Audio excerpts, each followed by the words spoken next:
Yo, here we go. Another show. Another great showing. Welcome to Beyond the Veil, an unusual podcast. I'm your host, Jay.Drewz of the Blue Pie House. Your co-host with the most, son of the sun, Black Sun Shaman, also known as Manu Ray L. Welcome. We're back again. An unusual podcast. What's happening, my brother? Man, all is well with me and my soul and my light body and my physical body. All is well. You mentioned the light body. That sounds like some subject matter that we ought to be covering today, at least in parts. This episode is brought to you by it's very soon you'll be hearing those words often. But yeah, the Kaballah, Cabals, the power behind the curtain, the reset, the reconstruction, and the resurrection of the real estates. Heavy mental, heavy spiritual. Remove those heavy metals. We're going to talk about a little bit of it all. Yeah. So I defer to my esoteric expert partner in building and rebuilding the mind, body, soul, and spirits of the people. So, man, we were talking the other day, man. We got into a great build, right? Oh, fire build. Yes, it was. Hey, so let's just pick up kind of sort of not where we left off, but somewhere close to where we began in the discussion. You have some very interesting insights, some very insightful, revelatory understanding. And I would like for you to get into that to an extent, whatever you're comfortable digging up, so to speak. And we'll just all right.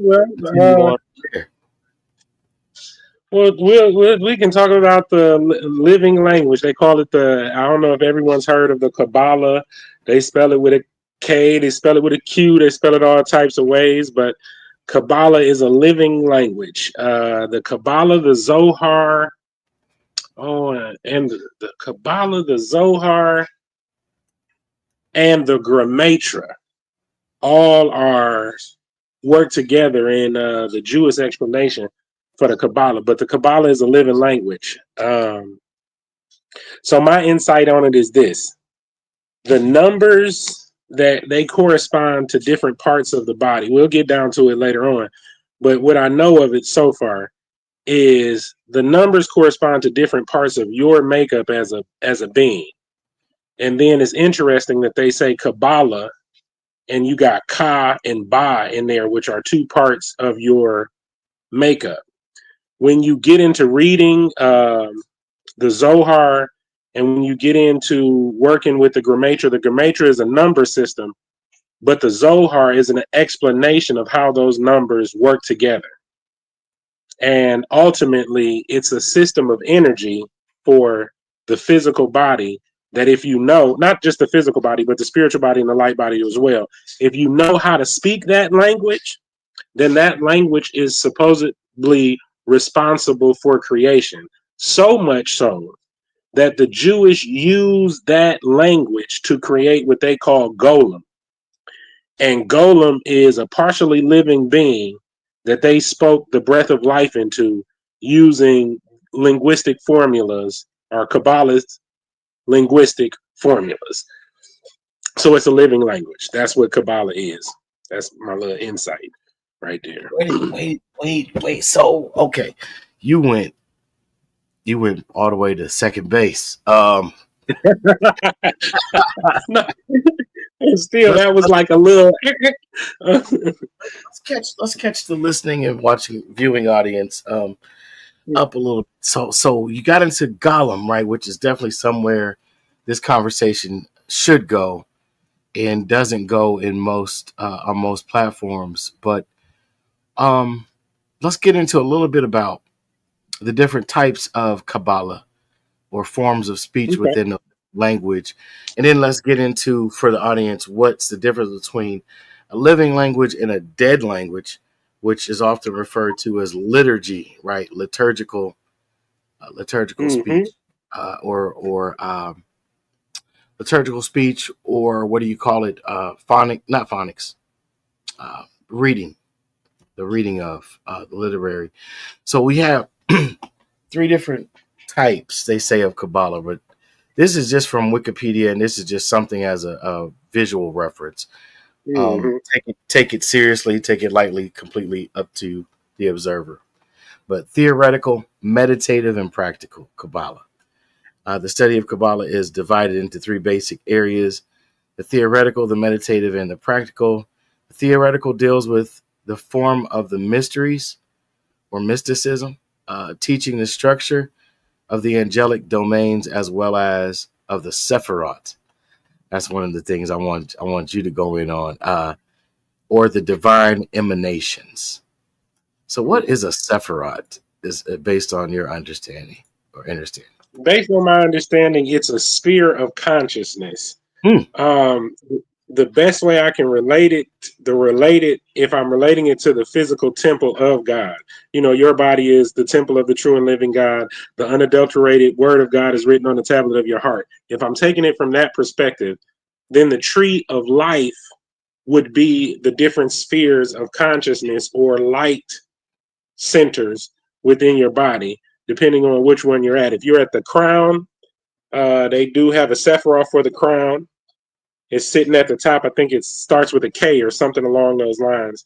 But these are the different power points or power centers that can be located on your body. If you take a picture of a human and put the Sephiroth on top of it, then it gives you an idea of the radius of that operation, of that particular sphere of consciousness.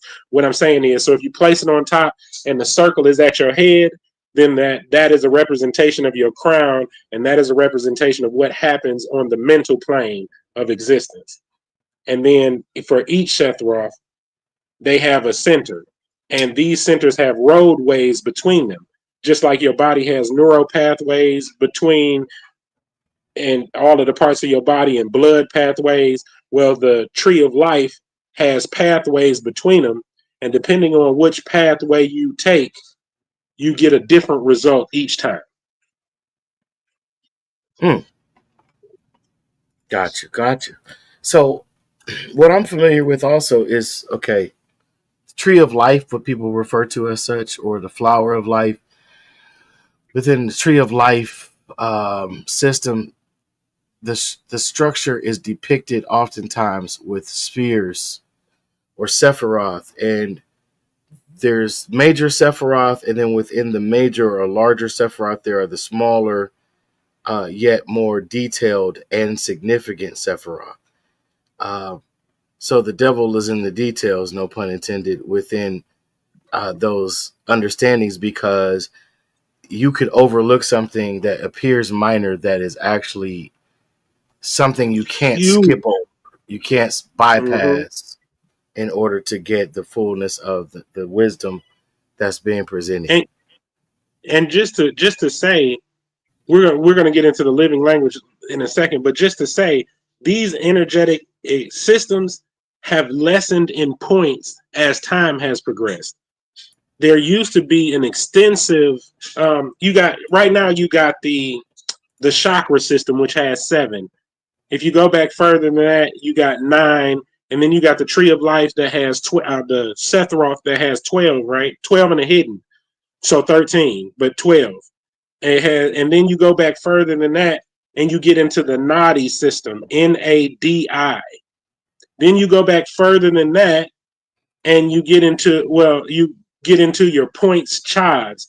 The points chads had hundreds of different locations that had thousands of different points in between them, and it's the most extensive and oldest representation of the power points on the body. But I was just saying that to say that to agree with what you were saying, they try to limit our understanding of the energetic system so that we cannot utilize it and all its potentials, because some of them are outside of their means of measurement or observation.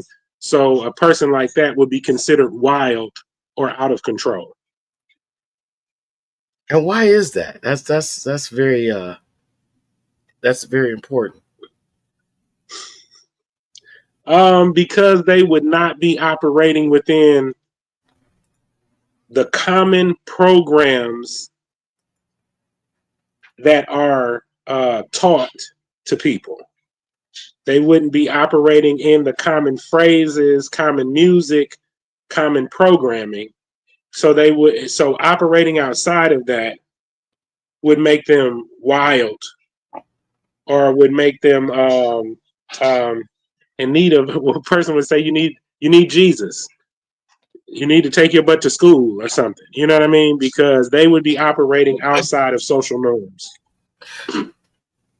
Social norms. Okay, gotcha. So, in other words, maybe a wild Indian, an uncivilized Definitely a wild. tribe, Yeah, or oh, I'm yes, sorry, and to the I extent, skipped over to another aspect too soon, but it's also interconnected. It's just wild. yeah, yeah. And I just want to say, you said wild Indian. Do you know they made it illegal for them to sing and dance till they was fit men? Men.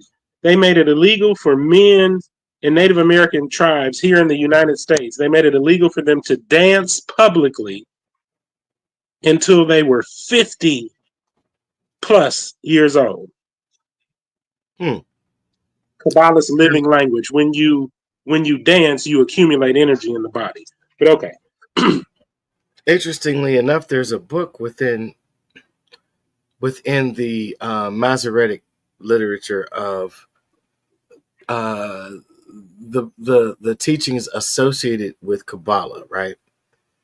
And Mm-hmm. one of the books within this grouping of literature, library, if you will, is called Sefer Yetzirah, right? Mm-hmm. And that book I was introduced to, well, let's say about 20 years ago.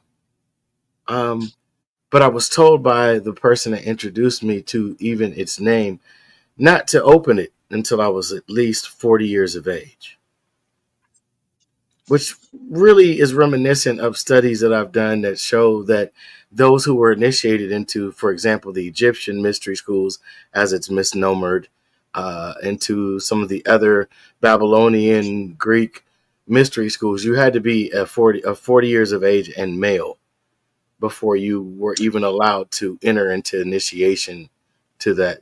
That's reminiscent of Nation of Islam too. They say a person of not heavy uromelanin, a W person, may Right. not be a member of the organization until they practice for 50. how many Yeah. years? Islam 50. 50 50. years Yeah. before they would be called brother. Yeah. Mm-hmm. And their teachings. But interestingly, I pulled up what you were speaking on, the Nadi system, and this may not be the most accurate source. It is Wikipedia. I just want to give the audience, once again, a visual reference point, a starting point, if you will. I mean, I would always refer you to research libraries. If Oh there's a yeah. Oh yeah. university library near you, a seminary, especially if it's something on this level, I would recommend that you partner with them in your studies. But in the Hatha Yoga theory, as you refer to, nadis, Nadis, nadis carry prana, right? And we talk about this Mm-hmm. privately quite often. Life Mm-hmm. force energy in the physical body. The nadis are channels carrying air, water, nutrients, blood, and other bodily fluids around, and are similar to the arteries, veins, capillaries, bronchioles, nerves, lymph canals, and so on. So, of course, people with a divine connection to nature and the natural matrix of things would be have to be separated from actions that would get the flow of that moving about on such a energetic connective level, right? That any and everything that would come in contact with the individual would become almost as if a part of the individual. The connection would be difficult to see. The separation of the connection, I should say, would be difficult to even find.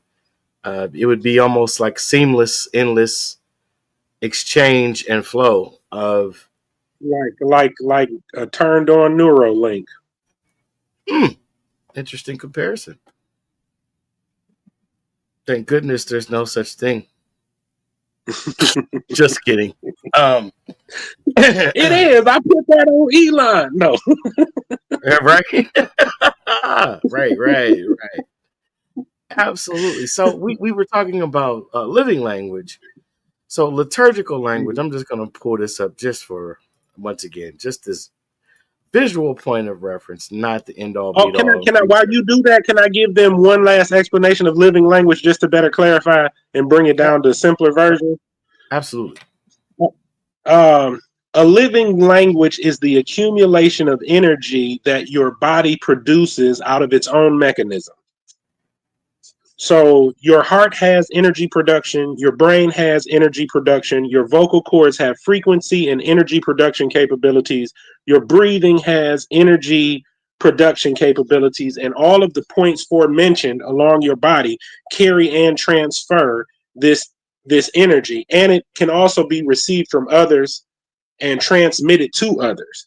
And that's what a living language is. It's a communication, transference, and receptivity of energy based on your living physical Kaballah, or your body, your physical body, your spiritual body, and your light body. That's how you. So that's what it is. That's what a living language is. It's alive in that way. All right. Awesome. So what do I have pulled up here? Oh, okay. Liturgical language. This is going to get very interesting. The language of the dead. No. Well, see, now this is where, okay, now when I did a incognito search, right, I got a totally different meaning. But that's neither here nor there. That's up to your interpretation as an audience as you come across this. But okay, liturgical language meaning a sacred language relating to a particular set of the words, music, and actions used in ceremonies.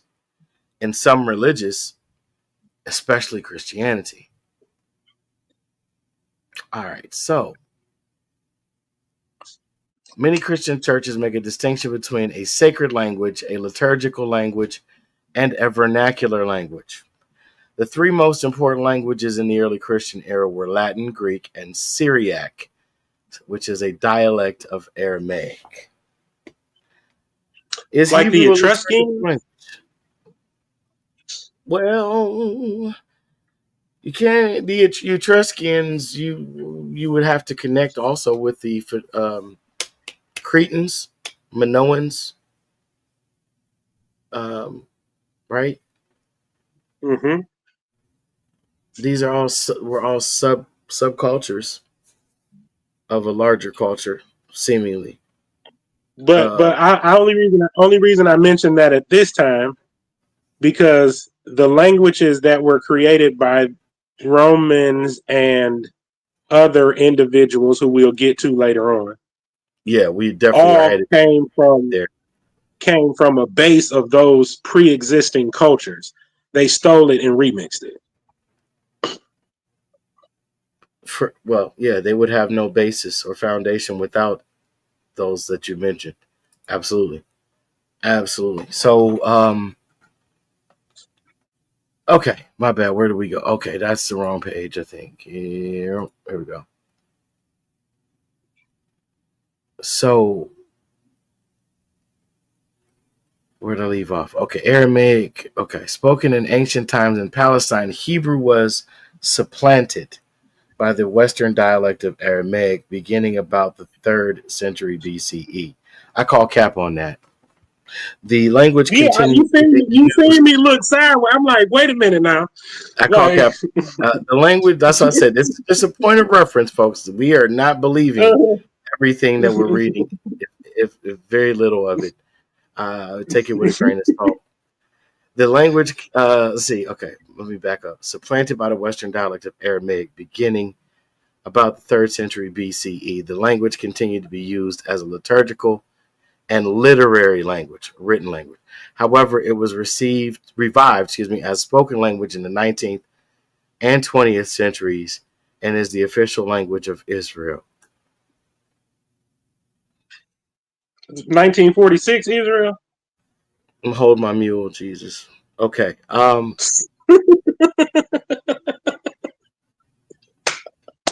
gonna hold my mule.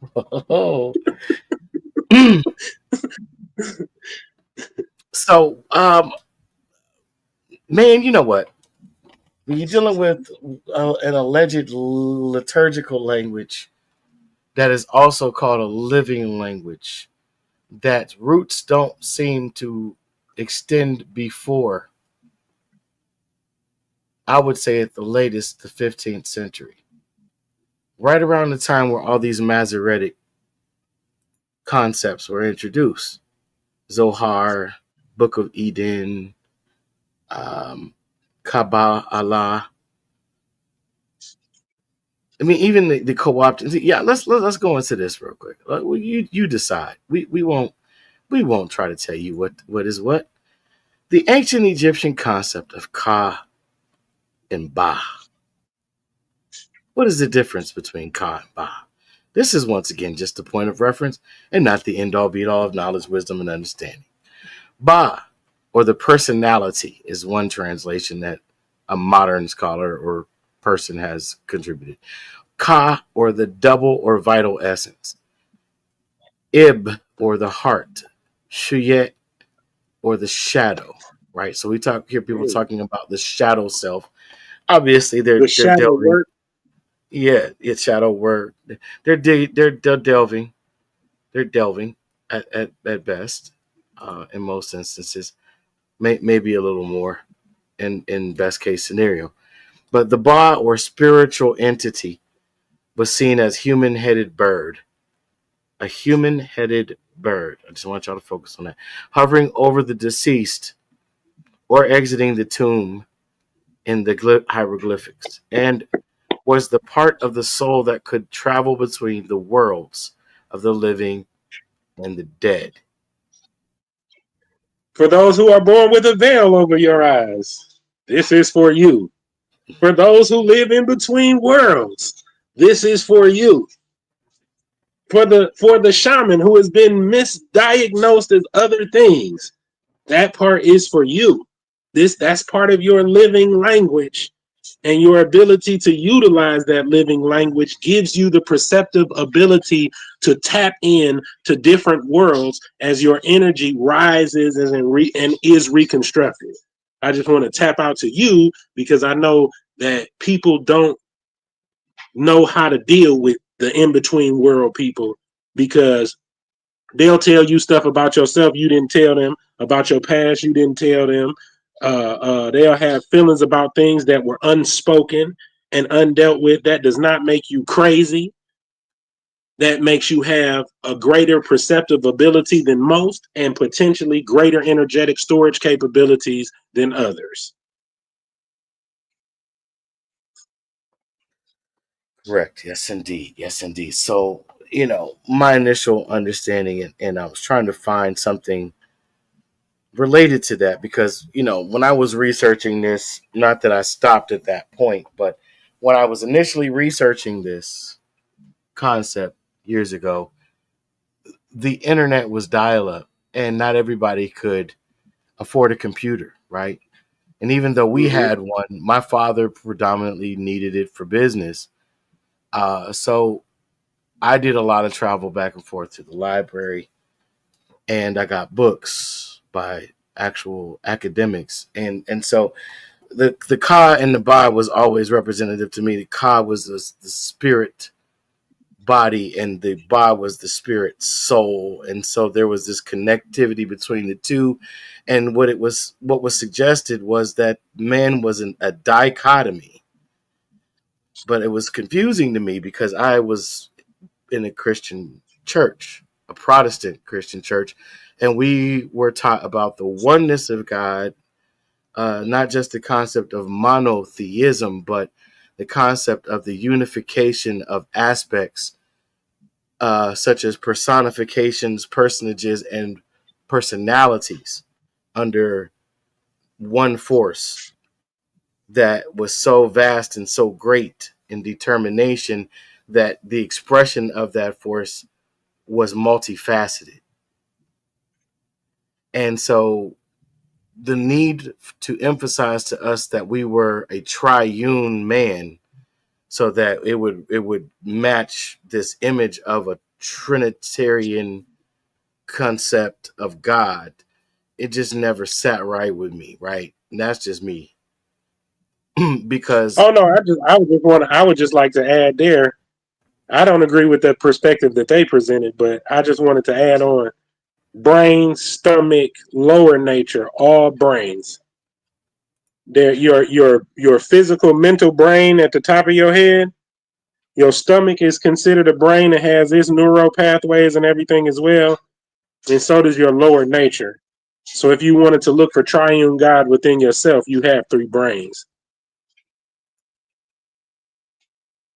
yeah, I mean, and even when you're dealing with the concept of three, three was the number of manifestation, right? But we were also taught that that which was opposing in force and nature to God was antichrist, right? Or the antithesis of Christ-like. And the antithesis would dictate in the art of mimicry that everything that one kingdom or one foundational understanding would present in one light, the opposing force and the opposing kingdom would do the similar thing, but it would represent the reversal of that, right? Mm-hmm. Mm-hmm. Just what they did with the languages. Correct. So, not to go too far down that road, we're gonna go and hop to the next aspect of Merkaba, right? Um, Mm-hmm. some people refer to as the light body. Also, it is translates, I believe, in Hebrew as the wheel. Wheel, right? Some say wheel of ascension,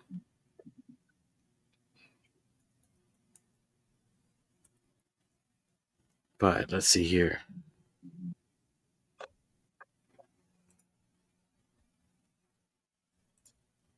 And your Merkaba does have a rotation, and a lot of the explanations that are given for Merkaba, they have a spin. So it's interesting that that wheel would be one of them, when in fact they do have a spin or a rotation. Yeah, the word I was trying to remember was chariot. So on the wheels on the chariot, or the purpose of a chariot to carry someone or something from one place to another.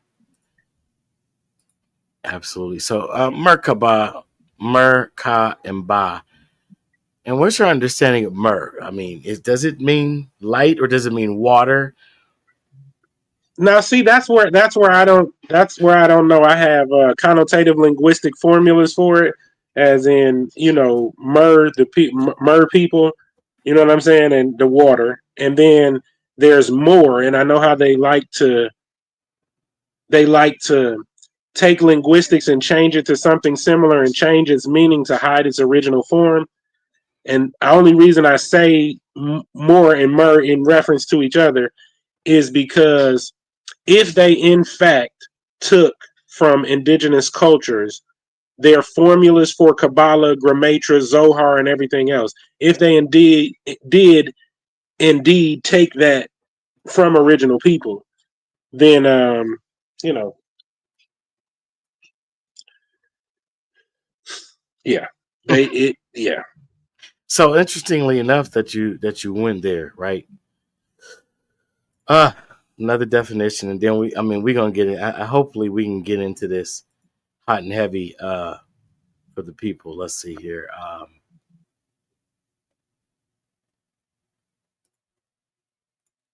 Dead language meaning. Mm. An extinct language or dead language is a language with no living native speakers. A dominant language is a dead language that still serves as a symbol of.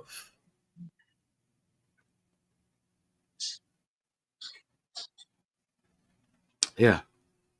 Latin is probably the most Um, known dead language. No one speaks it as their everyday language anymore, but they use that language to supplant or to transplant um, within other language systems.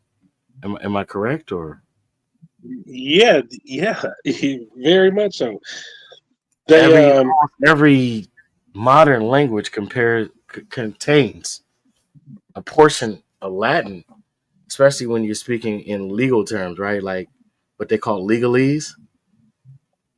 mm-hmm, mm-hmm. And we're And dealing then with corpses and corporations, corpuses, yeah, corporations, dead ink, dead black ink, dead ink. Um, corporeal um, corporeal entities in and order to. then for a dead language to be understood easily, a dead language is not producing that energy. It's not producing those levels of control. A dead language would be what takes and utilizes the currency, the energy. It's a charge. It comes with a charge. It doesn't come with a like a. When I say charge, I don't mean like a charge like somebody charging you up. I mean like somebody taking a charge from you. It doesn't have the accumulative effects that you can have an experience from. When you're dealing in dead language, it always benefits somebody else predominantly. You're never the beneficiary in dead language use, communications, and things like that until you make it living again. How do you make it living again? Check this out, brother. Um, you did a great explanation. But we're not given these things in such a light. You know what I'm saying? Like they're not presented initially. Our foundation and basis in understanding is not steeped in that level of operative understanding. The liturgy, for example, right? When we deal with Greek, because you mentioned the Etruscans, which is one of the early names for the people that were later misnomered as Greek, right? And, Mm-hmm. it, it comes from the Greek liturgia,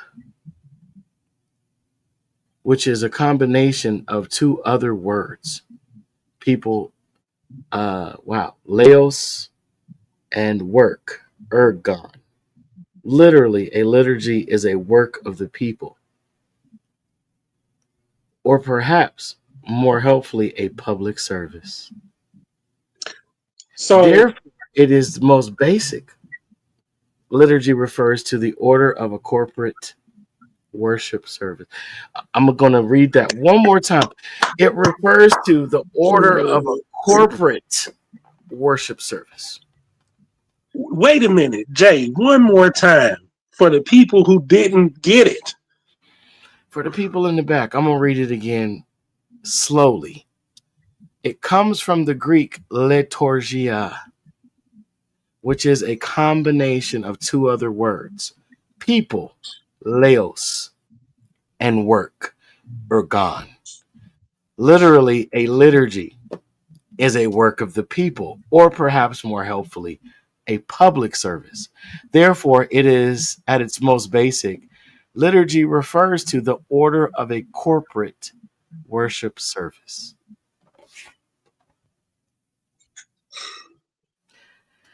So, how once again could Kaballah be a living language? And a liturgical language, or no, I'm sorry, it said Hebrew. Let me catch myself before I jump on a wagon train that's not even moving that direction. My bad. So what is behind Hebrew? It was Dr. Phil Valentine that pointed out Hebrew coming from, and I don't know that this phonetic breakdown was scholastic in nature or if he was giving his own summation of years of field research, which is possible. But het, meaning light, and to brew, meaning to distill.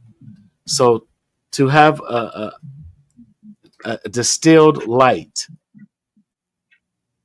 would to deal with an angle of perception, which is what some people perceive angel to actually mean. Not a separate entity from another entity, but a point of light or point of view, as we would say. Yeah, a way of and they say seeing. angels are messengers. Angels are messengers. So that goes along with what you're saying. They come in to bring messages, and that message becomes the focal point. Right. Woo. Okay. So all right. So we got into those things. So now we're supposed to get into this for you guys. So the power behind the curtain, the reset, the reconstruction, and the resurrection of the real estates. I think you and I agree are steeped in the language. Yes. Yeah. Most Oh, no doubt. I just want No to make doubt. sure No that doubt. I'm not reading too much from my end to a point of agreement, because we don't very often disagree, and even if we do, it's very helpful to both of us in that Mm-hmm. disagreement to find the points of light that are interconnected, despite the perception possibly being slightly different. Now, Mm-hmm. the Kabbalah, the Cabals, can't forget the Cabals. Ooh, okay, so a Cabal. I'm just flying off the cuff here because I looked it up earlier and days ago, and over the years, of course. But it seems to generally deal with a secret political clique or faction, right? But Mm. there's also a liturgical connection in that, because politics is in the public sphere, and I use the public sphere for a reason, right? They're in the spectrum of the public audience that is being sought after to captivate their opinion.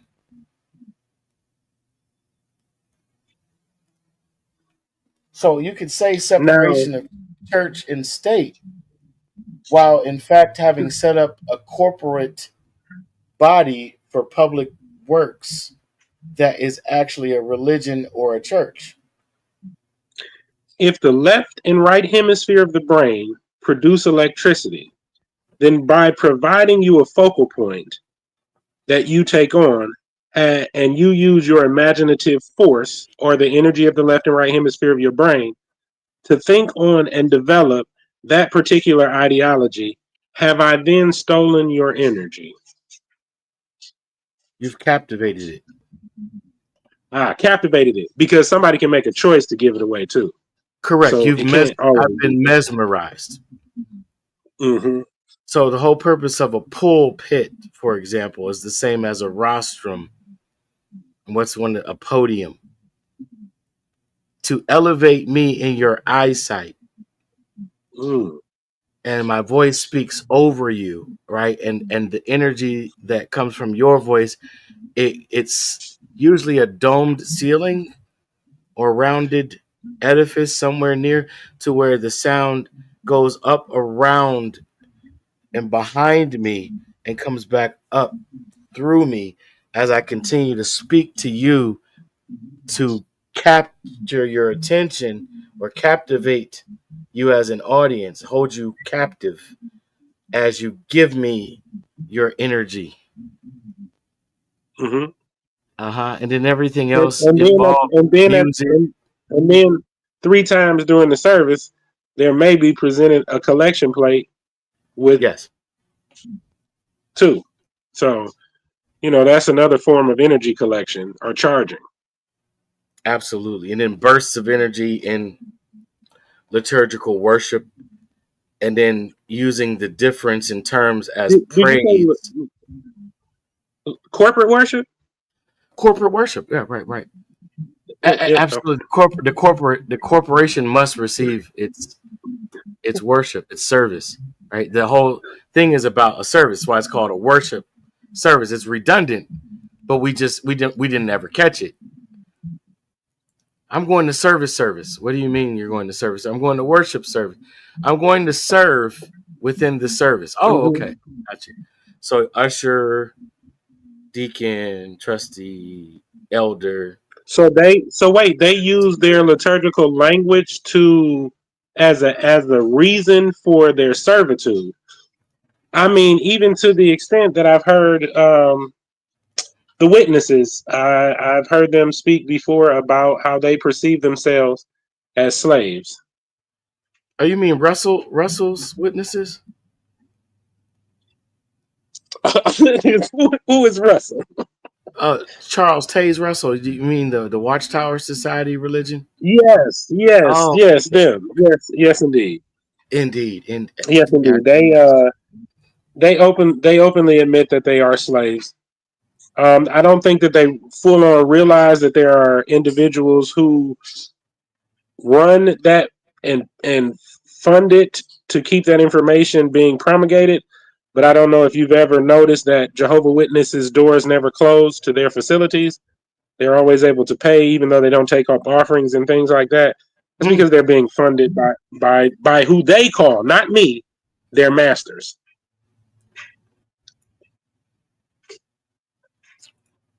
Can you read this by chance? I know you have a smaller screen in front of you. Let me see if I can.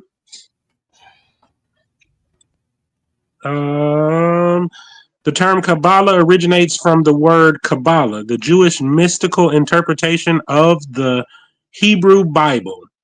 Its sinister use was popularized in a child's history of England by Charles Dickinson. Dickens. When it was used as an acronym, Dickens. When it was used as an acronym for the 5 English government ministry during the region of the reign of King Charles II. Yeah, so, the reign of King. So isn't there a fivefold ministry gift spoken of within New Testament, there is. Indeed. Christian interpretation of what they call the Novum Testamentum, mostly translated under the supervision and hand of Desiderius Erasmus, if you want to look him up, a Swedish priest within the church. But yeah, the term Cabal originates from the word Kaballah, the Jewish mystical interpretation of the Hebrew Bible, and its sinister use was popularized, like you just read, in A Child's History of England by Charles Dickens, when it was used as an acronym for the 5 English government ministers. So when we talk about even administrative process within law, right, we're going back to that liturgical language. We're dealing with a dead form of speech where a living man or woman is interacting with a dead entity or having a seance while claiming to be a child of God. So if you don't think they've got you coming and going, I just can't help you. I don't think anyone else can. But Jay, I have to touch this. So we're dealing with dead language. We're going into liturgical language, and then we went into political language. Okay, and how they were dead. Well, I hate to do it, but I have to do it. Y'all can look this up. I'm just pointing you in a direction. This is just me talking. So you have the Jesuit who befriended the natives. Okay, you have the Jesuits who befriended the natives. They were accepted by the natives. They were brought into the tribes, and they were taught the lessons by the natives, and they had a respectable relationship with the natives. At the end of their collection of information, they often faced military advancements and overtaking. If then those people lost their lives and their names were given to others, or their names were carried on by their children and intermingled into the culture that overtook them, then when you're using dead language, it could be in order to sustain rulership over land that was taken through nefarious means. And that's what you would be using that dead language to ensure. That's why you would be taking their name into your possession at birth, providing them with Social Security, becoming ward of the state, all of these things, and along that dead process from religion to politics to liturgical language would all keep the identities of the original holders of a living language a secret. I mean, or just for just a period of time long enough to decode the language, and then, like it says in the definition of Aramaic, for example, which is Syriac, which is a form of Aramaic, as they call it, right? But who could tell us the difference between Aramaic and Amharic?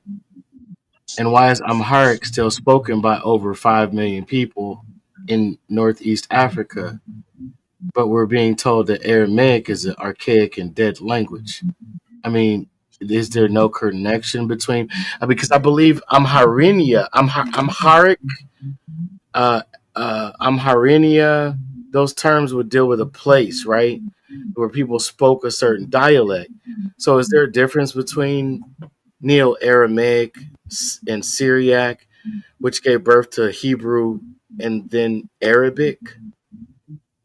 And then, I mean, we could jump around a bit. Why was Yeshua speaking Chaldean, a dialect of Sumerian language, when he performed his miracles, if he was Jewish?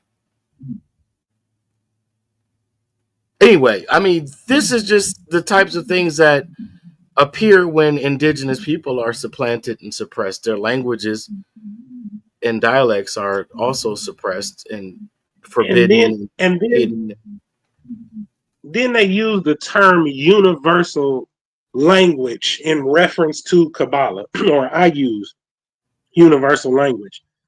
And I'm giving thought to it. Energy is a perceivable language. And if Right.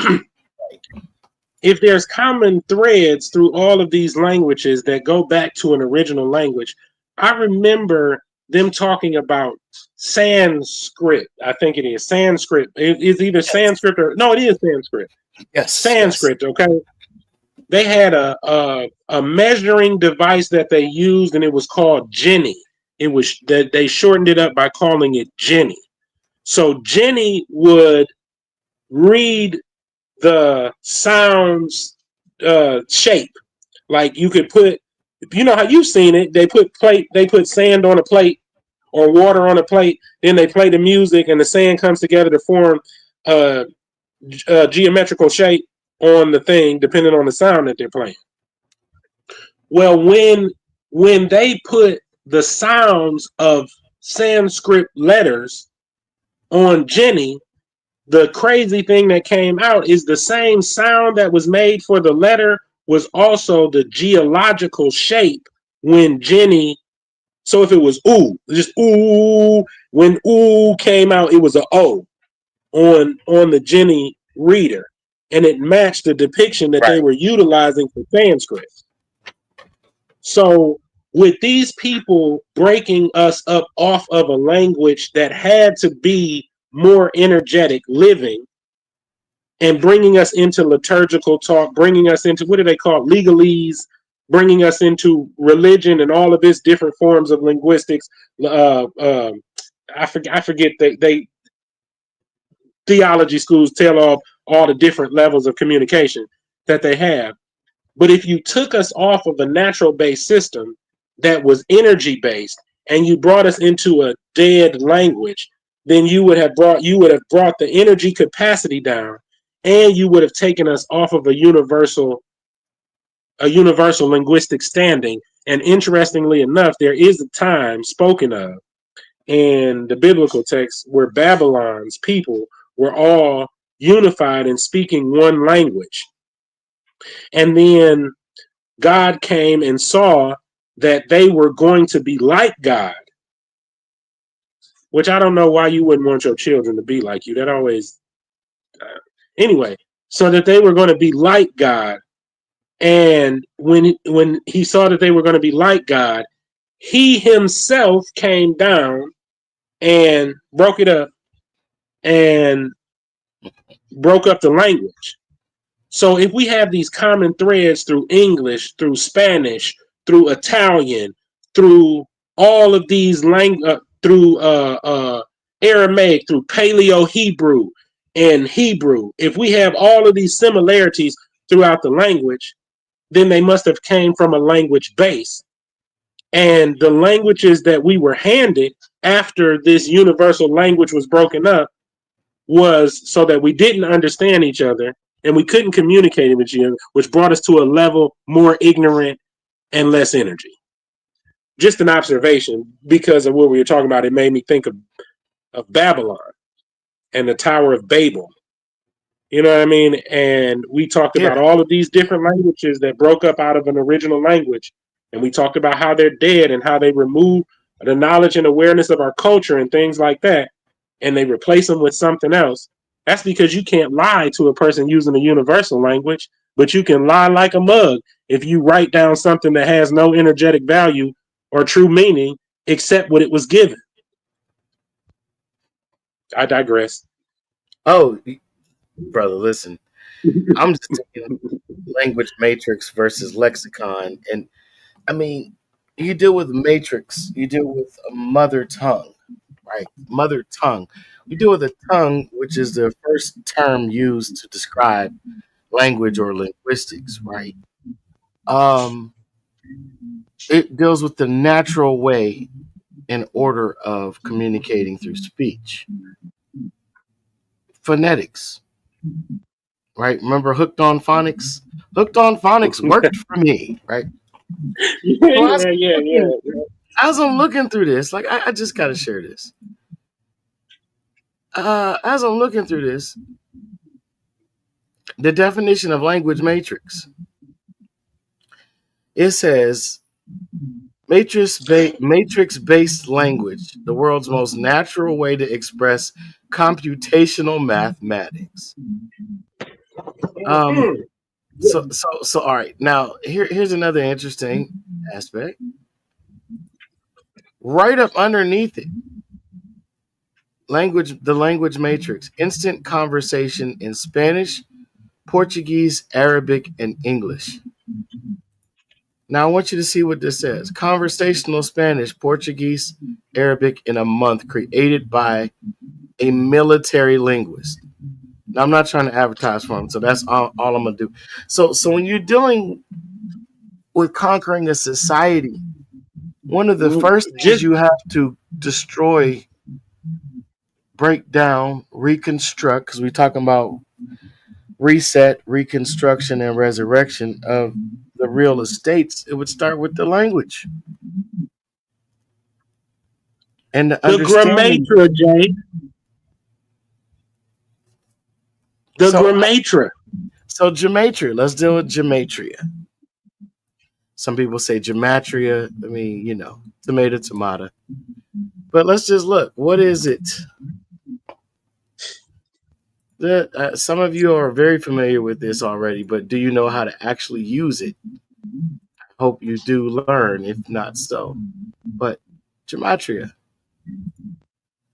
Gematria, from the Greek word geometria, refers to a process of which numerical values are ascribed to the letters of the Hebrew alphabet or alphabet. What does the Bible say about gematria? That's an interesting question. But let's see. Okay. According to Kaballah, and two words or phrases share the same number. If words or phrases share the same number, they are considered to possess some significant connection. Gematria reveals a deeper set of correspondences as seen in the literal text and points to an entire mathematical structure underlying the Torah.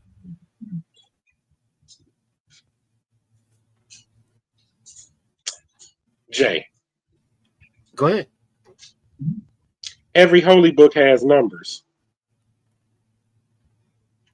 So we dealt with the Jesuit who went into the Jesuit who went into original tribes, and then they come out of original tribes with the information. Then the military goes in and conquers the area. The people may live, the people may not live. Their language may be deaded and then integrated into the next society, like the Etruscans were integrated into Greek and Roman culture. Yeah. Mm-hmm. So the Gematria deals in numbers. So if they stole the information and they had to represent it,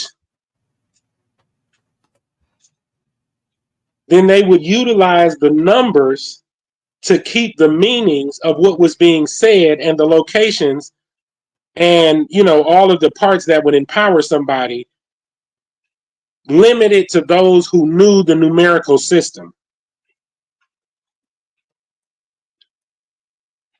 So if you had a subject matter, right, and the subject matter was about one part of the aspect of the yourself, okay, and so this was the teachings on the mind, okay, then every scripture with a 1 would be a scripture about the mind. And then if you have another number, 2, and 2 is a description of the heart, then every one pertaining to 2 would be a heart matter. And then if you add different numbers, you say chapter 3. All right, let's go with the heart. Chapter 2. Chapter 2 would be about the heart. Verse 47. It would be how the heart affects the. Do you get what I'm saying? I'm trying to explain it. Let me explain it a simpler way. So, because I know that you have information and I have information, but I want to make sure the audience is grasping what I'm saying. If you numerically represented your tree of life, your Sethroth, if you numerically represented the energetic points on your body, if you numerically represented your sacred energy system, your chakra system, and you numbered it, and you wanted to hide that it was about a person, you can then put it in a book, a holy book, and put numbers next to it. And the numbers, if you don't know them, if you're not an architect, if you're not a grand architect, if you're not a mason, you don't have the measurements, you don't have a compass, you don't have what's the other thing? You don't have a compass or a measuring form of measurement, a compass or a square. If you don't have your compass or your square, then you do not know what you actually reading, which then goes further to be supported that after the conquering of Egypt and it turned into Egypt, they had 3 different levels of communication that they operated on. They operated on what was common to the people, what was for the king's court, and what was for the religious priest. And this was all determinable by numeric expression. So the Gematria is what the Jews use and the Roman Catholics use, and they used it every time they conquered. So in each other holy books as well, the Quran, the Bhagavad Gita, and all of the places that this conquering went on, they came out with a holy book that was given to the people that was numerically valued. You ready for this? Yeah. Because even in phonetics, right? And I'm not picking on you. I'm just pointing something out that our people, we all do it. I do it. You do it. My grandmother does it. My parents have done it and still do it from time to time. You're pronouncing it gematria now. It's interesting because my subconscious said he's talking about two similar things along the exact same line conceptually, but the pronunciations, he's merging them because they're one and the same aspect of understanding to him. So, like, if I'm wrong, correct me, even though we're live, I don't mind. But tetragrammaton, I just realized you're combining gematria and tetragrammaton word wise, right? But here's the concept. Here's what's wow. Translation of tetragrammaton, right? Now, if you look under the religious context, it says, in many English translations of the Hebrew Bible, the Old Testament, the form Lord, written in small capital letters, is used to represent the four Hebrew letters YHWH or Yod He. This is the proper name. That is a lie. The personal name of God, not a title or pronunciation. It's interesting because in even older linguistic systems, Yahweh literally was the same meaning as Baal, Baal, which meant, or Baal, as some people pronounce it, which just means Lord, a Lord. Interesting, right? Because they would say, who is your Yahweh, meaning who is your Lord? Same thing as who is your Baal, or what God do you pray to? Now, here's interestingly enough, y'all could research that if you don't believe me. The etymon of Graham, spelled also Gramme. It's a noun. It's a metric unit of weight. 1797 from French gramme, Gramme, 18th century from the late Latin gramma, small weight, from Greek gramma, small weight. A special use of the classical word meaning a letter of the alphabet. That's what That's what I want y'all to focus on. It means a small amount, but it also it represents a letter. It means a letter in the alphabet. English, about 2 years before it was established in France, was a unit in the metric system of the law of 19. Keep that in mind. Primaire. Year 8. 1799. There seems to be no possible objection to adopting the more convenient, shorter form, except that the ME at the end records the part at the end. But obviously, it's at the end of the word Gramme in French, but records the unimportant fact that the word came to us through French. Really. Now, French, I'm going to give y'all French means freed. I'm about to give y'all some game right here. Freed, right? French also means freed.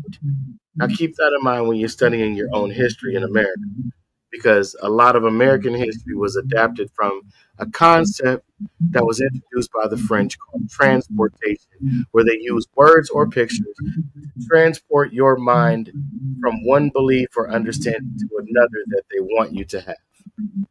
Now that is a Kabbalist formula. That's what they do in the Kabbalah. That is a Kabbalist activity. Shout out to Dan Calloway. Thank you for pointing that out to the public and the people. But that is definitely, as my brother just pointed out, a Kabbalist practice. Now, tetra means 4. I don't think I have to prove that to you all. But tetra means 4. Gram, obviously, what we're seeking definition-wise and understanding is a letter of the alphabet, because they're telling us it meant the name of God, the proper name of God, whatever that means, YHWH. I mean, not to be sacrilegious in that statement, but come on. When we're saying something means something literal and personal, Yahweh. That's all that is. I mean, this we can. I mean, I just. We can. Oh no, I was going to touch back on golem, because that's golem. A golem is just something that they build with living language, and they keep energizing. It doesn't have to be alive. It doesn't have to have an origin. It doesn't have to have a start. It doesn't have to be true. It doesn't have to be in existence. And I posit to you, my brother, while we are alive and direct, that a living language is only a breath, because all other forms of speech are liturgical. Anyhow, you can quote me on that. I don't mind, even if some will find me academically incorrect and show forth the evidence of that. I would love the opportunity.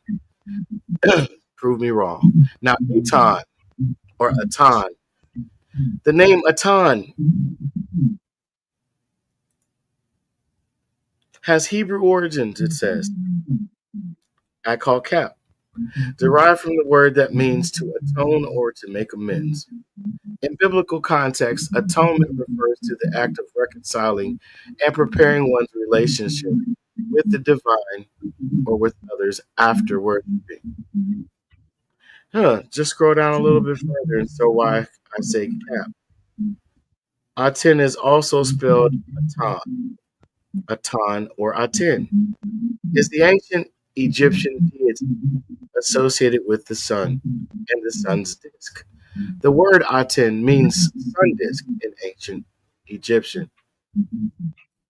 Aten.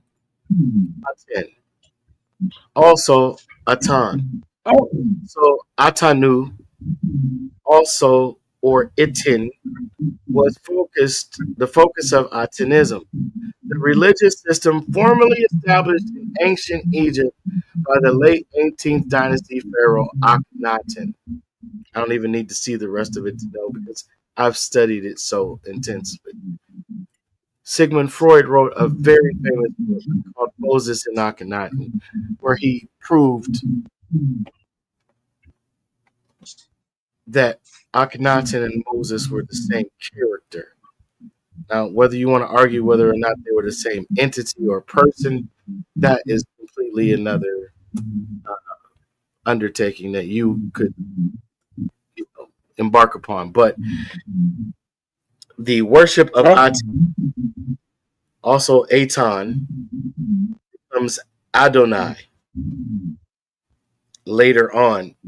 And the people of the Sinai, not Sinai, Sinai Desert and the Sinai Peninsula that were exiled by the priesthood of the Atenites, they took on the same deity after the priests of Amun-Ra expelled Akhenaten and then later his daughter Nefertari before they exiled themselves and sailed to a whole nother part of the world, which is a whole nother conversation for a whole nother show.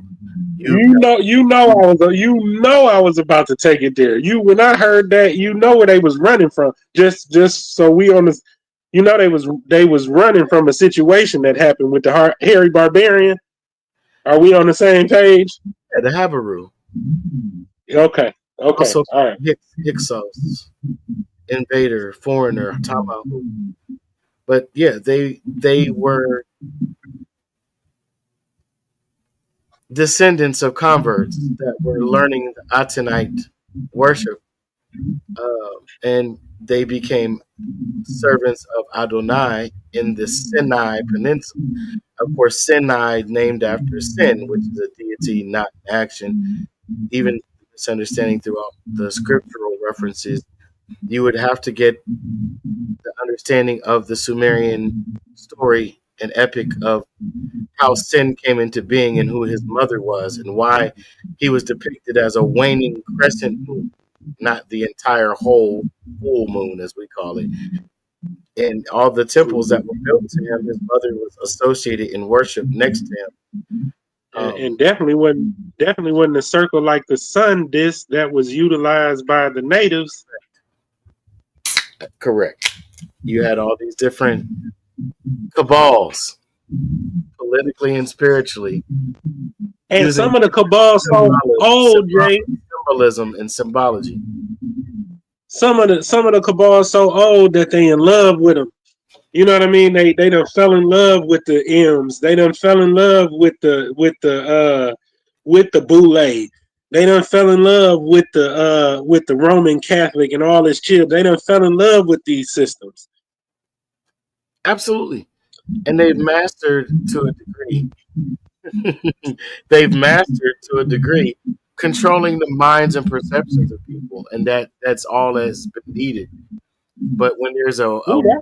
awakening to the control mechanisms and even the practices and studies of how to activate the mechanisms of control, now you have the rabbit starting to pick up the gun, Yeah, and yeah. the hunter is no longer having fun. It reminded me of the story of the one story of African creation. There's different ones. There's Ashanti and there's some different ones, but there's one story that said God looked into the water planet, saw his reflection, and fell into the water, and everything then was created by that. That's kind of what they're causing us to do. They put a pyramid on the dollar. They put different symbology that corresponds to our ancient culture and has resonance in our genetics and has resonance in the magnetic field of Earth, and then put their dead language up under it. So we resonate with the initial symbology, and then they give us a script to apply that energy to. You got me wanting to pull something. Now I got to pull this up.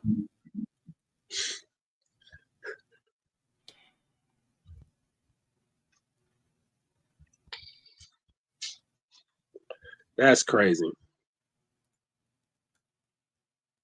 Them Jesuits is something that I wonder, just out of, for a conversation later, I wonder, did the Jesuits know what they were doing when they went and befriended these tribes and Oh, they were commissioned. This is oh, recorded. they were.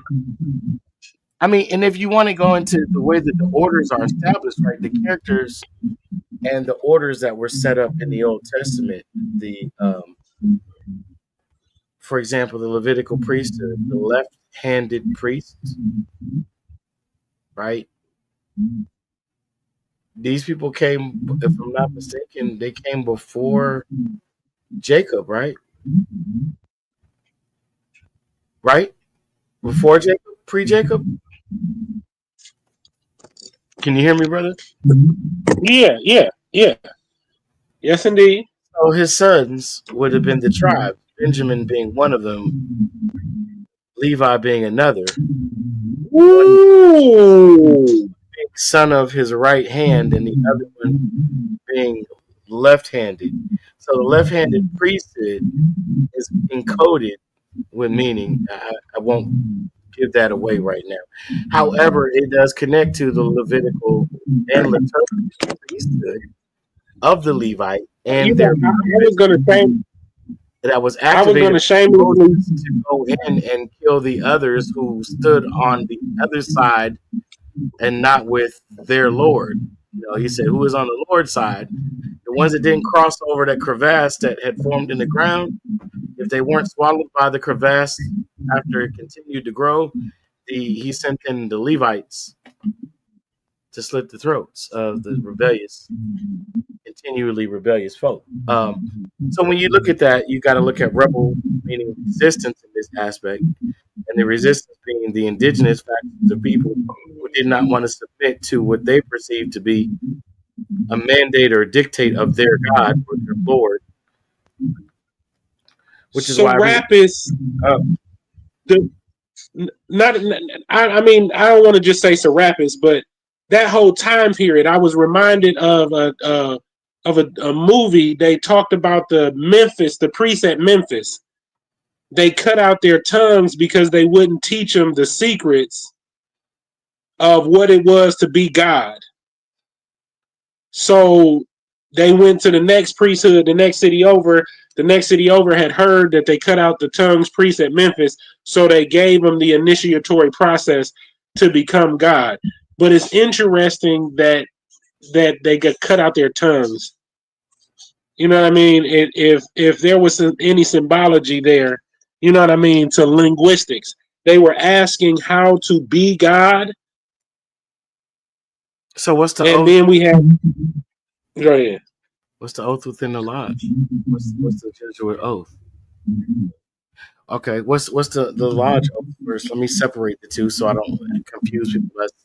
to imply that they're both the same, both are taking the same way for the same purpose. But within the lives, what they tell you to share any of the secrets that are not permitted to be shared with the uninitiated, that you would have your tongue removed from your mouth, your heart removed from your chest, and burned in a cauldron. Who burns things in cauldrons? At least the way that we're programmed to think in the society. Witches. Mm-hmm. And what is a circle? And what is a church? And what is a circle church? And what is a covenant? What's the difference? Anyhow, so all of these are oaths, and all of these organizations have binding agreements, right? And one of the chief practices of such things is this word right here. I got a feedback echo. You ready for this, brother? Yes, indeed.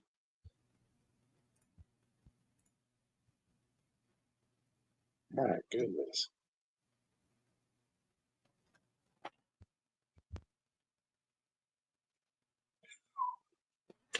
If you don't want to read it, I guess I will. I can't see it. I can't see. My screen is very small. That's right. I tried to blow it up. Hopefully, this get a little larger. I will try to make it a little larger. Oh no, go ahead. Just let me see if I can. I want you to be able to read along. You don't have to read it. I'll read it out loud. I appreciate you though. Okay, I'm with you. I done wind it up. I'm with you. Okay, you see what word we're dealing with? Said. Seance. Okay. Now, in 1789, noun, to sit, or a sitting, a session as of a learned society, originally in French context, from French séance, in sitting, a sitting from, I don't know how to pronounce that properly, but from soir, I think, soir, to sit. From Latin, sedere, to sit. From high root, sed, to sit, meaning spiritualistic session in which intercourse is alleged to be held with ghosts of the dead.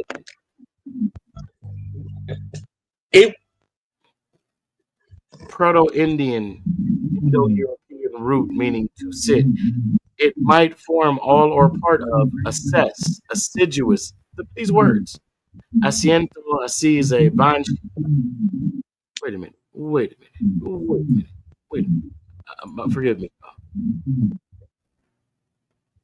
That just got hit.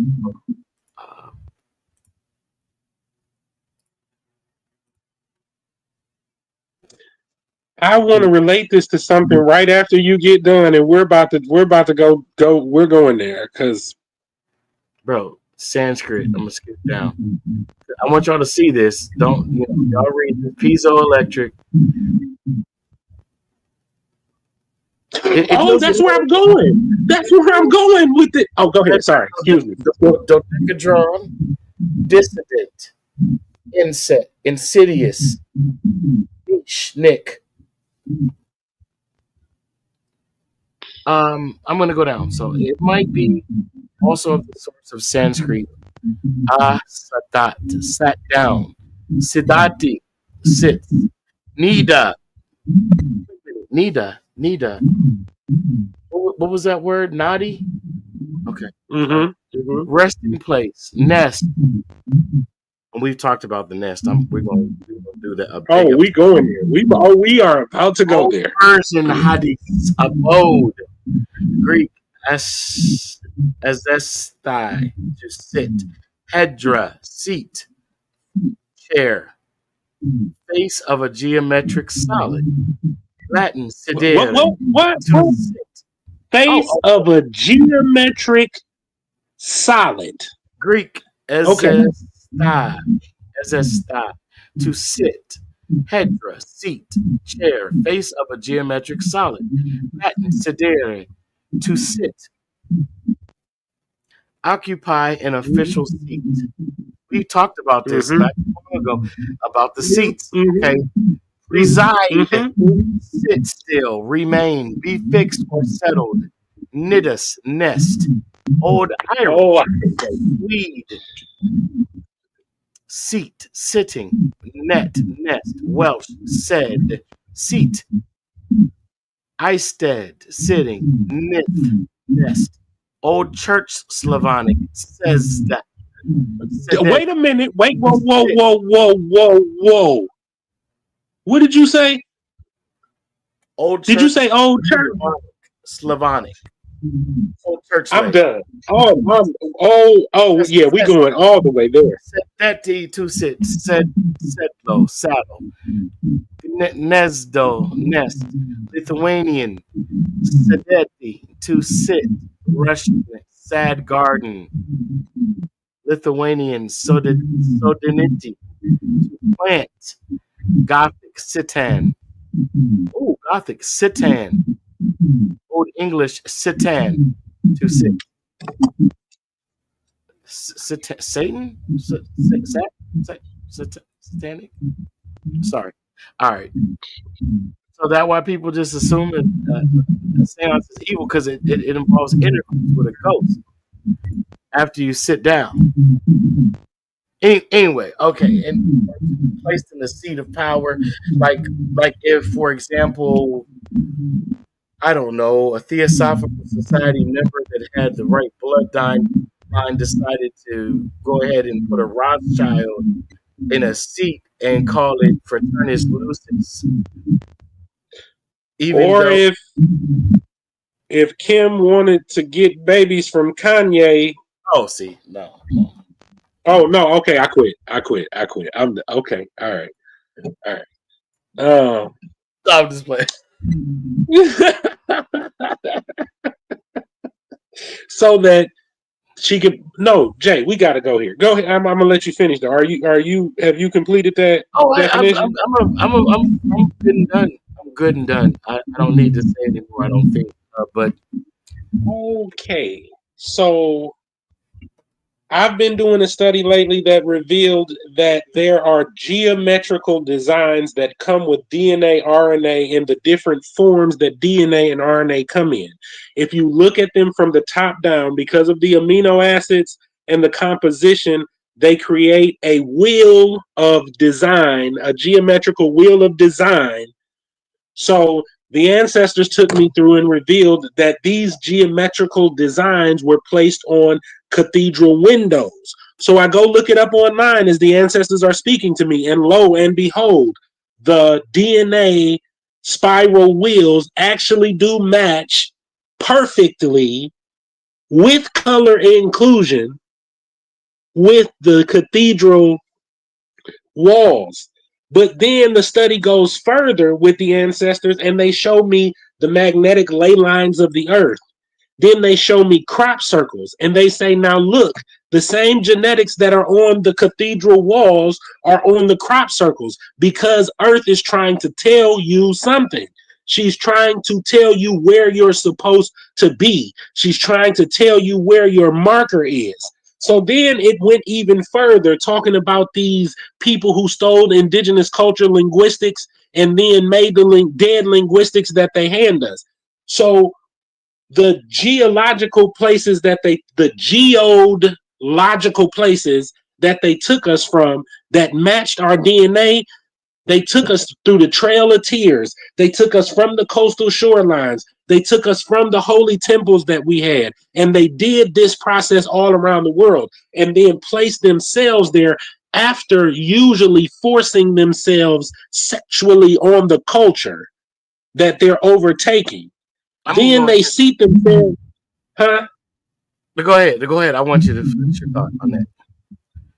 Then they seat themselves inside of these castles and estates after they overtake them and induct this colonization, and then they become the most powerful people on the planet, regardless to their ignorance or unworthiness of their position.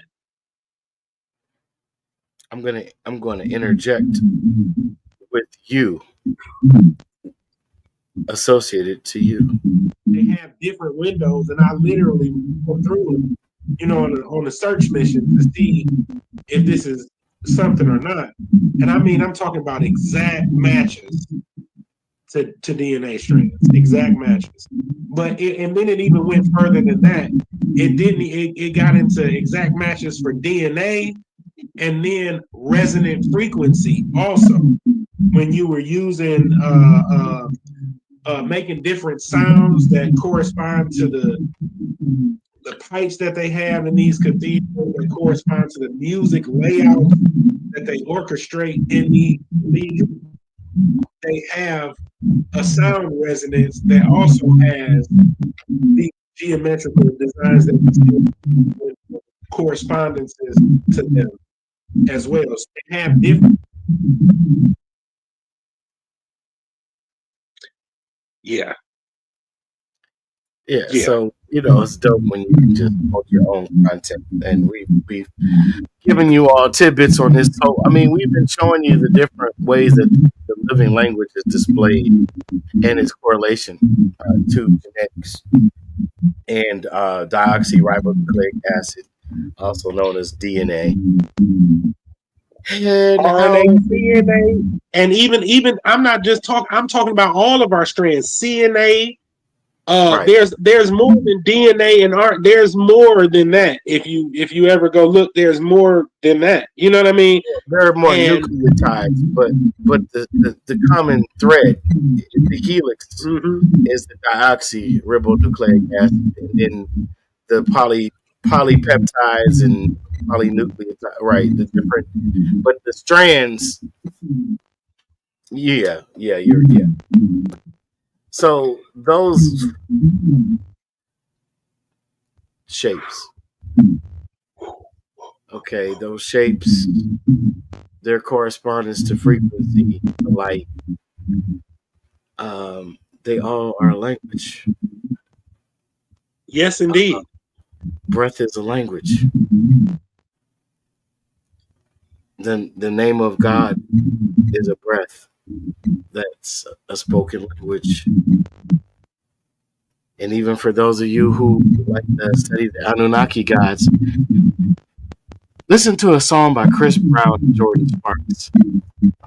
Tell me how I'm supposed to breathe with no air. So when you ask the question, why didn't God just destroy the devil? Well, you might want to get some understanding as to what you're calling the devil, whom you're giving the attributes of the devil to, and why he's associated with the very breath that you breathe. Jay. The possibility of separating that force from all other life. And adding on to what you're saying, the only thing that causes us to actually lose our life is the loss of breath. We lose consciousness at the loss of breath. And then even with this, I just want to talk about just a line you made me remember. They said with the guy who got killed by the police, when they took his breath, they had people outside chanting, "I can't breathe, I can't breathe, I can't breathe." Then you had Ovid AI, okay? And they dealt with the breath, and they put machines onto people for breathing that they are making discoveries didn't benefit them and may have been fatal. Yes. So when you deal with that life force in Prana, right? We talked about the what was it, the nadis. And it talks about Prana. Prana, the way that my studies took me in the direction of, was every particle of light contained within the breath of life. So if you harness the light, particles of light within the breath, you learn how to control and move them, reshape and reform and refashion them. Then you could reprogram the devil that's within. But if you don't know how to do that, you will always be subject to a law that Paul speaks of in the Christian Bible, And he says, I found that it is a law that when I go to do good, that evil is present there also with me in my members. And so the good that I would to do, I do not, and the evil that I would not to do, that I end up doing. Then he asks the question, oh, wretched man that I am, who will deliver me from this body of sin and death?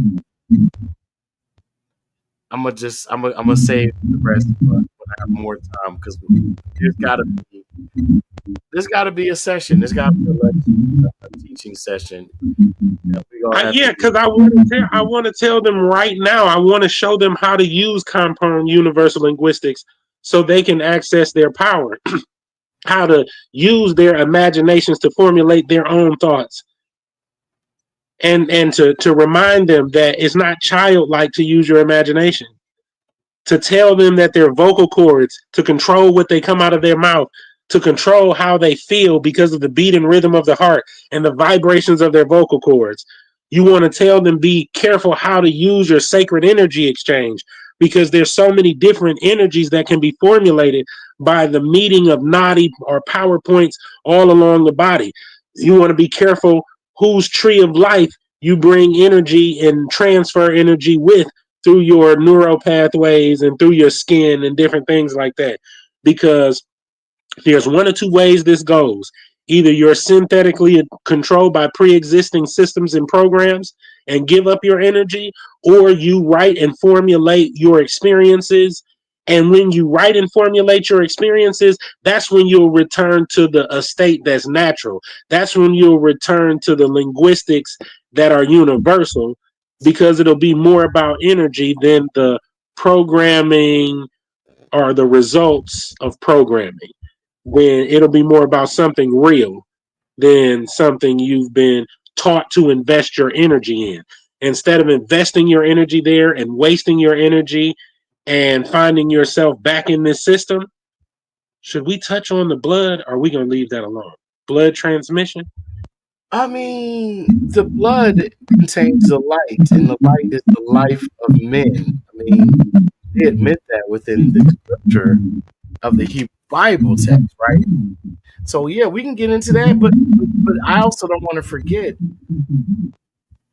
we kind of went into what the power behind the curtain is. Of course, it's Kabbalistical practice. The power of what did the voice went? Your power of what? No. The power behind the curtain, we kind of touched on the use of Kabbalistical principles to control perception, and our perception controlling the reality.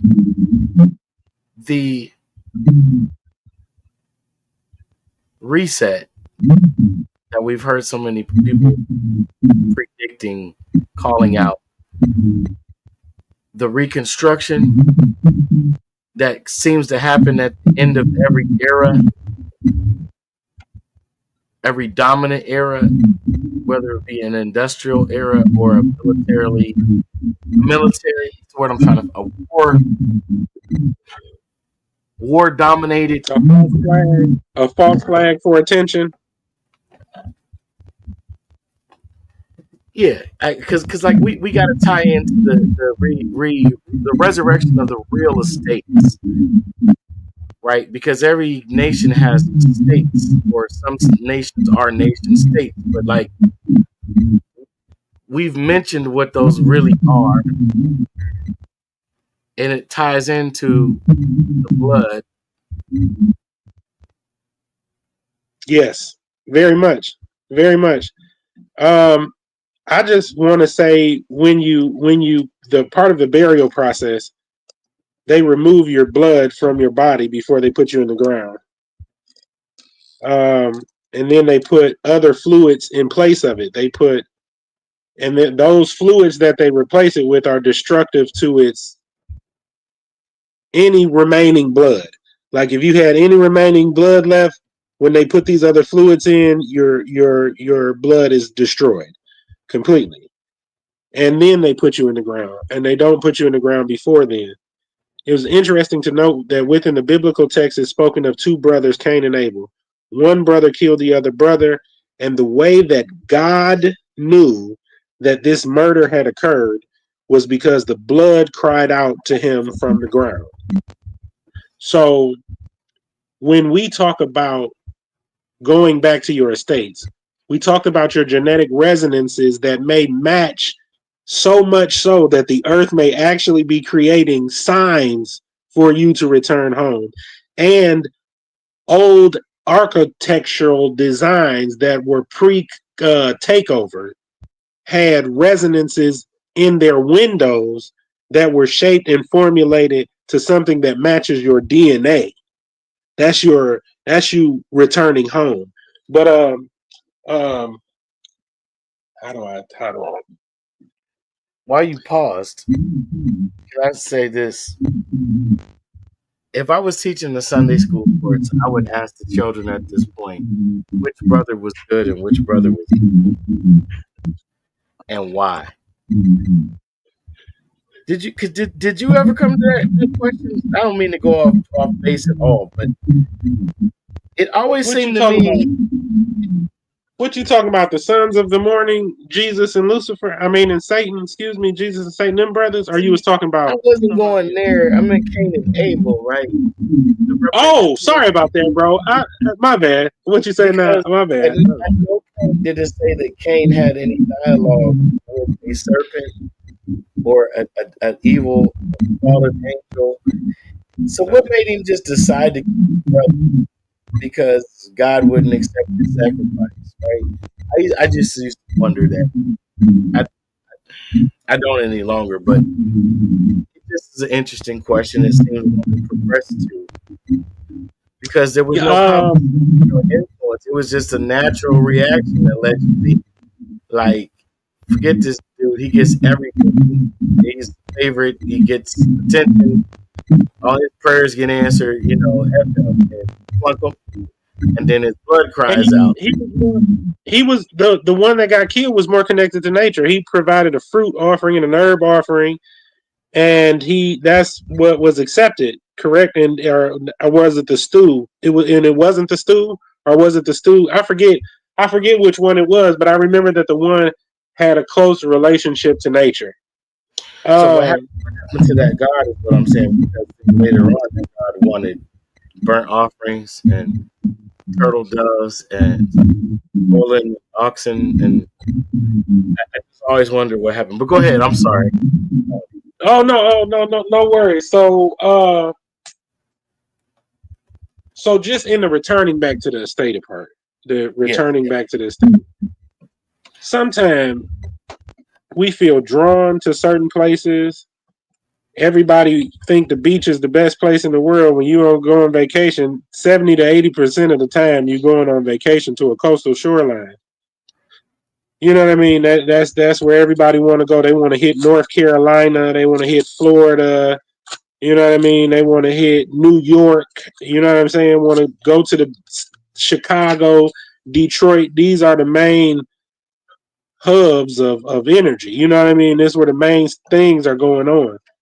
You know what I mean? You get when your energy is connected back to that system, your blood can actually receive information from those locations. This is why you were moved from them in the Trail of Tears, and many other indigenous tribes were moved from the locations where they were because it put them off sync with their genetic development.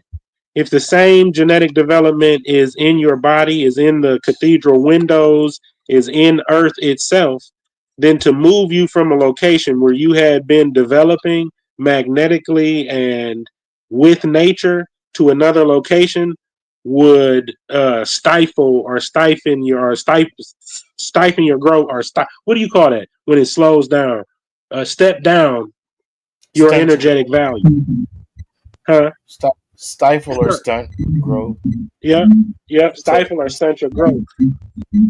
so So I mean, returning, are these aliens that are behind this thing? We taught them that. We taught them that about ourselves. They were that observant.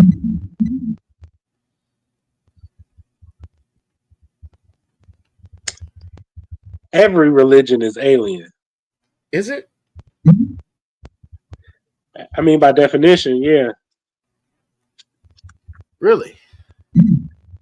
Yeah. I don't know. The main one. Let's just go with the main one. We let us create them in our likeness and image. Who are they? They are Elohim. Elohim, masculine and feminine. They are masculine and feminine beings that use their genetic information to create man with compound genetic formulas that included their genomes. If that is not an alien story, I don't know what is. The Enuma Elish just straight up calls them Anunnaki and gives their name and his story and everything like that, and then says that the religions of Egypt and everywhere else were formulated around the worship of them. So, you know, and then I'm not knocking the worship of the Anunnaki or the Igigi.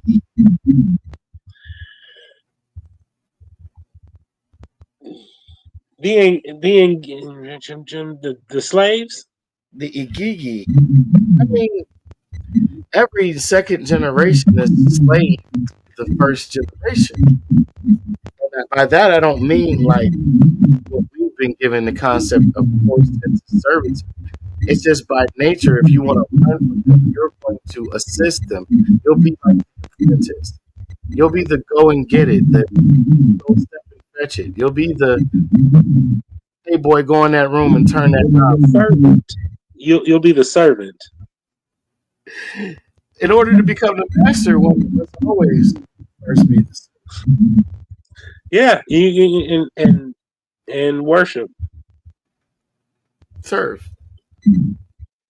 There was a gene given to you. There was a gene given to you to make sure that when you were presenting these oscillonic vibrations that provide energetic value, and you use your vocal cords that play to the waters of your body and change your molecular structure, there was a code placed in your genetic so that when you did that towards certain entities, that genetic frequency or activation occurred, and you would start to release very good resonances that would bring healing and other things to the body and atmosphere around you. Like songs you didn't know that you knew, like new songs would come out at the point of the DNA activation of that particular coding. But who put the code there? That's another interesting. I don't know. They ripped mine. No, you cut it off. You remix that, man. No, and then that you do remix it because I'm just knowing you. I've heard you listen to music and reformulate it into something else.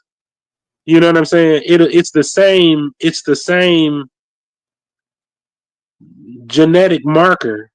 It's just that you've learned how to utilize it to the benefit of yourself, your communication, your conveyance of a message. You know what I'm saying? Instead of it being utilized to further a programmed response.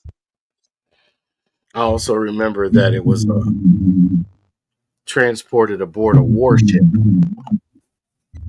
and that every connection is referred to as some sort of relationship, inship, except when they want to pull the wool over your eyes by calling it a hood, like fatherhood or parenthood or motherhood. Why isn't it mothership? Why is it? I mean, you got friendship and relationship. Anyway, just a thought. Topical otherwise, but the results aren't very funny, and it's mainly used in the dead zone of language that we call ports. And then the loss is not in paper money. That's dead. If you put an electric meter up to money, then you're not going to get anything coming back. That's the symbology that's used to draw you into a specific set of actions that are outside of your natural actions. For instance, you have a circadian rhythm, but they give you a calendar and tell you to eat 3 square meals a day. That doesn't go along with your that doesn't go along with your circadian rhythm. So why would they tell you to do that? Well, because it puts you in a feeling of indebtedness, right? Calendar, you and I have talked about this. A calendar is not what people think it is. It is not a instrument by which you keep track of days, hours, years, or months. A calendar is a schedule of fees. It's when your next bill is due, Nickel. Your bill due, Knuckle. What you mean my bill due? Your bill due date. And then you look at it, you're like, well, I haven't had service since the date prior the previous moon cycle. So what are you doing? Oh, I'm charging you energetically. I'm disturbing you. It's designed to That's do that. that. Feel unsettled until this matter is is attended to. And it's not. And just for people who think that we've gone off into crazy talking about the calendar in that way, I just want you to know that with a living language, you can accumulate energy, which gives you different levels of experience. So I'll give it to you in a way that you can understand easier. Okay. So in the ocean, you have the deep parts of the ocean, and then you have the shallow parts of the ocean. The creatures that exist in the deep part of the ocean do not live in the shallow part of the ocean. They have different skin densities, different shapes, different colors. Some of them in the deep are bioluminescent, and the ones up top need to feed from the sun in order to get their light. So it is the same for the way that we experience. Everything that we experience is based on our perception of energy. So if our energy is of elevated because we use a living language,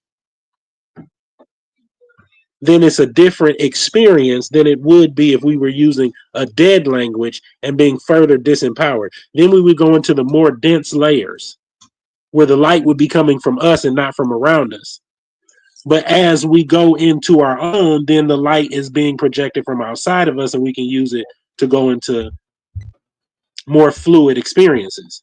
You know what I mean? But that's again talking about the living language and talking about how time and the calendar that they gave you is something for you to energize and to build and to make something. Just like you do with your signature, just like you do with your vocal cords, just like you do with your heart, just like you do with your mind when speaking a living language consciously or unconsciously.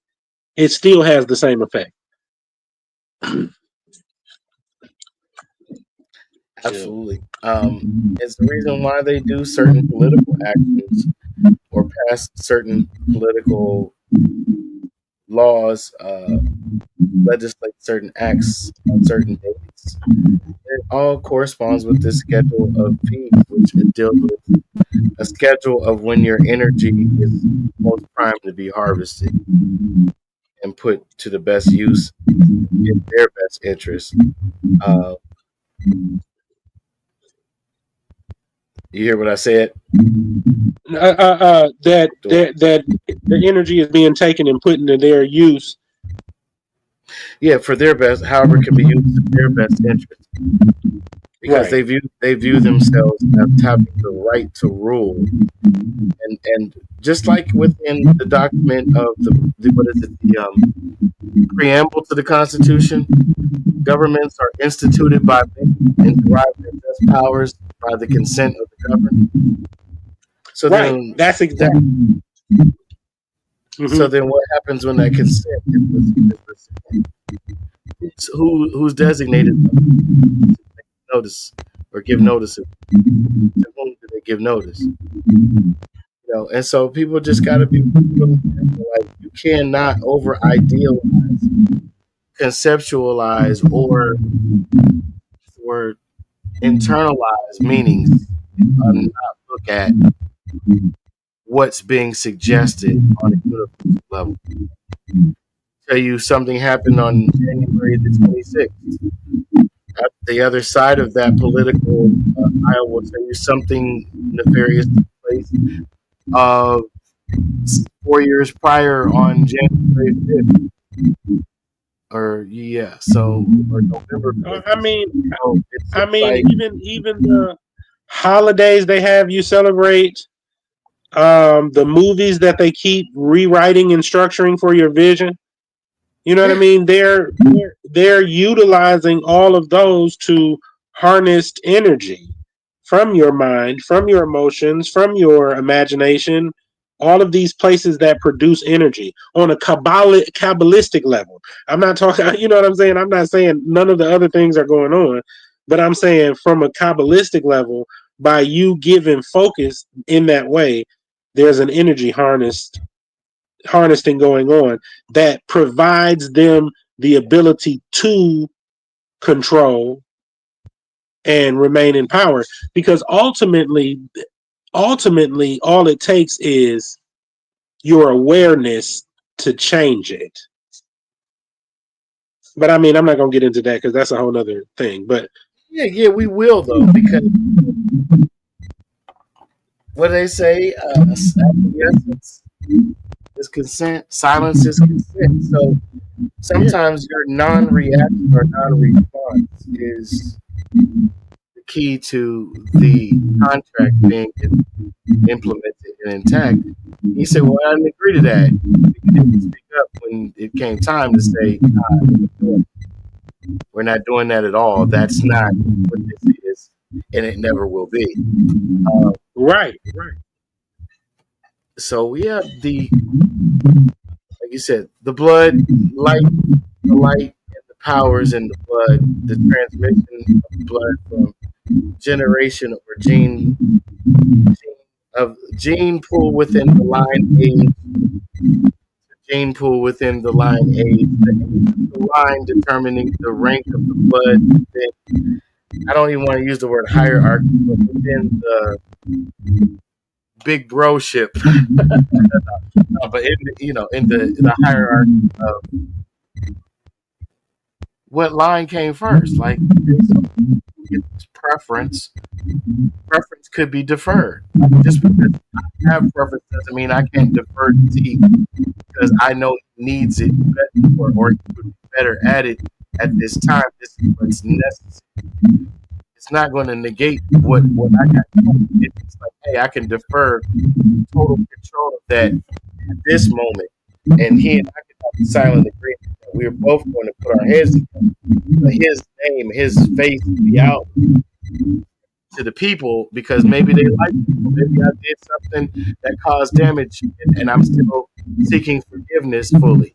Some have forgiven, some haven't. There's various reasons for Yeah, those types. yeah. You know what I'm saying? But that's all I wanted to say on that. Like, the estates are real property. They're What comes from no, your and then that's what I want them. I really would like to convey, and I'm going to try my best to make it as short and sweet as I can. Everything that you have available to you found its origin in ancient designs that are better than anything you have. Once that really sinks in, once what I just said to you sinks in, then you'll come into the realization that when you go home, or when you go back to that original resonance, or when you go back to where your great great great grandmother was from, you know what I mean? When you go back to that, when you follow that matriarchal line to wherever it may lead you, or you follow your own inner guidance system to wherever it may lead you, that right there is enough to produce power on its own. But when you take back the other categories, like the places in your heart space and in your mental space that have been overtaken by programs, when you start to do warfare in the mind, when you start to do shadow work, things that have stained in the darkness, things that have happened in the darkness, and you begin to clear up those things so you don't have trigger responses and things like that, and you control that inner space, outer space. When you control that inner space, when you control those different levels of expression, man, you can have whatever it is that you want, especially when you're in a location that agrees with you. This is when you have Native Americans praying over the soil and it's producing 3 crops. This is where you have the explanation that you gave me of a deer walking up to these people and offering itself to the Native American when they were hungry for the sake of the continuance of their life. This is where those type of connections, the mycelium network, the root system, and all of the information contained in those systems, the water, the literal water, and all of the information that's contained in the memory of water. All of those things have the ability to do you better than any of the systems that have been mimicked and handed to you to steal your energy. Yeah. Well said. Yeah. Absolutely. Well said. So I think we just about covered everything to the point. Yeah. Of course, okay. So with Reconstruction, man, Kabbalistically speaking, we're talking about the superimposition, like we spoke of, the superimposition of living language that's been replaced with dead forms of speech in order to sound familiar, but completely reconstruct your idea of and perception of what is real and what is possible and what is impossible in order for you to remain in a distracted state of being and not able to act but only react to what you think is being thrown at you.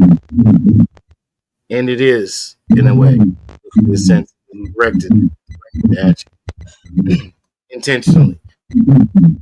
So that you never, stand still and face what you're supposed to face to regain, recapture the essence of you, which is they are actively imitating and projecting. So, I mean, and they're doing that because they could lose everything: the houses, the cathedrals, the temples in the woods, that the pyramids in the woods all throughout America that they haven't been able to research or get into because it's not for them. You know what I'm saying? All of the, they stand to lose all of that upon you discovering that it's yours genetically. You know what I'm saying? They stand to lose it at that point. And then if you use your living language, they stand to lose everything without you touching them. You know what I'm saying? Well, you don't got to touch nobody. You can do that from your house, from your living room. But yeah. Or from the juke joint. Right. We I want people to do a serious reaction, but we didn't add that to today's content. But yeah, check out the movie Center Support, y'all. Not just because he's quote unquote so-called black man, but he's a talented young man and he's put a lot of work in making films that are both educational and enlightening and entertaining. Check out Center. Watch out for those vampires. Yeah, those energy vampires for sure. The bloodsuckers of the poor do. But poverty is a mindset which is rooted in a breath of energy, a spirit, and a lot of us are on our way to reflection. know what I'm saying? But that movie, Whew. we don't have enough time for me to even start. We will have to come back at it. In fact, I'd like to watch it a couple of more times. I still haven't heard anybody touching on the things that I saw. So everybody has layers of perception, and someone might say it within the next couple of days. And I'm like, but it's okay because I observed it. I saw what I saw, and it's a definite factor. It was planned. It was some intentional stuff. I'm shocked at a lot of the interpretations I've heard haven't figured out. And I know he's gonna notice some of those type of things as well. Because I was fascinated with certain things. We all have preferences. Those preferences can become a bit of a prejudicial in interpretation. I mean, it's always good to take. But what do you say? There's 360 different perspectives to any one object, and that's only at one angle. So in order to have a complete view, you would have to have all 360 perspectives to be able to make a composite of the entire object from that angle. Yes, indeed. Like, share, subscribe.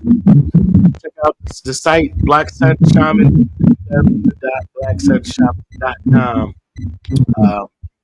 For all your parasite cleansing, your detoxing of heavy metals, your nutrient supplement, your weight loss, your gain as far as protein intake, muscle building, whatever you need, healing, fasting, even energy protection.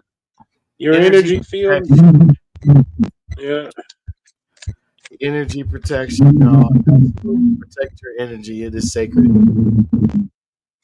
I'm the J to the Y, Blue 5. This is the Black Sun Shaman, also known as Hopi. Yes, indeed. God. In the valley. Peace, y'all. Thanks for showing up. Like, share, and subscribe, man. Help us know. Comment, etc., etc. Love y'all. Indeed. Peace. Peace.